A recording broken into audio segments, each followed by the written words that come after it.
Друзья, всех приветствую на моем канале. Ну что ж, сегодня я хотел бы с вами обсудить такой вопрос. Итак, где же та тонкая грань между жесткостью и жестокостью к себе и просто требовательностью к себе? Где та грань между саморазрушением и движением на пути к здоровью? А эта грань находится в разумности и бережливости с одной стороны, а с другой стороны именно требовательности к себе и преодоление себя.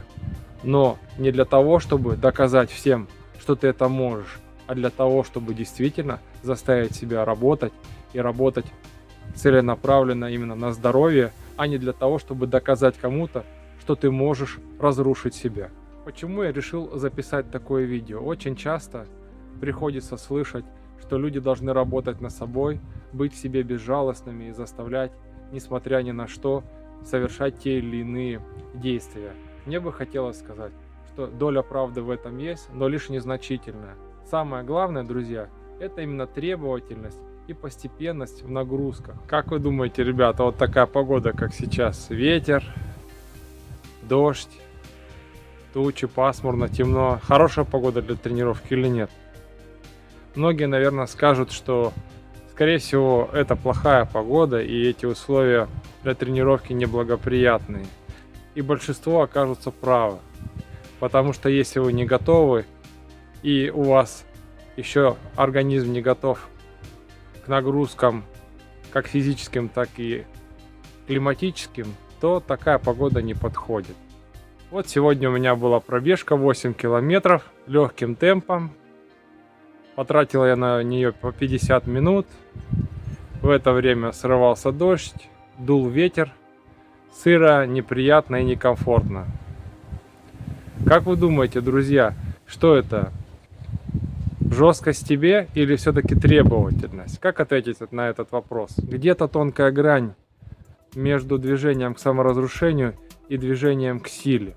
И отвечу, что, как всегда, простого ответа нету. Но более сложный ответ есть. И он состоит в принципе постепенности.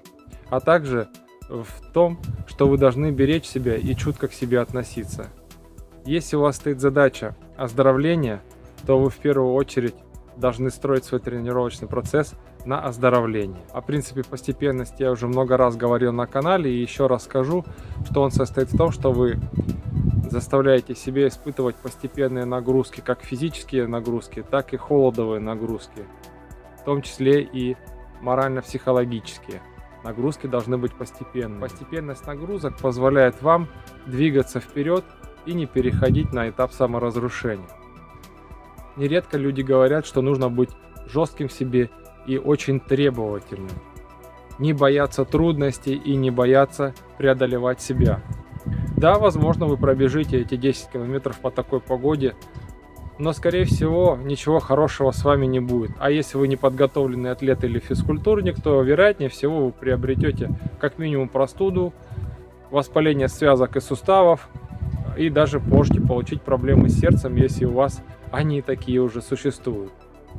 Так, если вы к себе очень требовательны и жесткие, вместо того, чтобы получить пользу от такой тренировки, вы получите кучу проблем. И, в общем-то, надолго забудете о тренировках. А для того, чтобы была польза именно для здоровья, необходимо плавно входить в тренировочный процесс и плавно готовить себя к условиям окружающей среды. Я же хочу со своей стороны сказать именно о требовательности к себе и разумной чуткости к своему организму. Прежде чем бегать 10 километров, я начал бегать с километра и постепенно наращивал нагрузку до 10-15 километров, прислушивался к своему организму и следил за состоянием связок и суставов. Также для того, чтобы бегать по холоду, необходимо начинать бегать в хорошую погоду, обливаться холодной водой по вечерам, о чем у меня есть тоже ролики на канале, и готовить себя к неблагоприятным условиям окружающей среды. И только лишь после того, как я подготовил свой организм, я могу с уверенностью сказать, что вот такая тренировка по такой плохой погоде, вот такая вот дистанция, она принесет мне пользу и позволит двигаться именно на пути к здоровью, а не саморазрушению. Самое главное, друзья, в этом вопросе, это именно требовательность к себе и чуткое к себе отношение. И тогда, именно тогда, вы сможете преодолевать большие физические нагрузки, можете моржевать и купаться в зимней проруби. В общем, позволить себе то, что многие люди, которые за собой не следят, не могут себе позволить. Но это достигается именно благодаря тому, что вы целенаправленно к этому идете, а не решили доказать кому-то или чему-то, или всем, что вы можете. Да, вы можете. Но главное в этой возможности именно то, что вы совершаете целенаправленную работу над собой. И главное, что вы понимаете, что ваша цель – это здоровье и расширение возможностей своего организма. Правильно выстроенный подход к своему оздоровлению позволит вам быть счастливым и здоровым. Ну что ж, друзья, надеюсь, вам это видео понравилось. Вы что-то для себя вынесли полезного из нашего с вами разговора. Что ж, до встречи на моем канале. Пока-пока.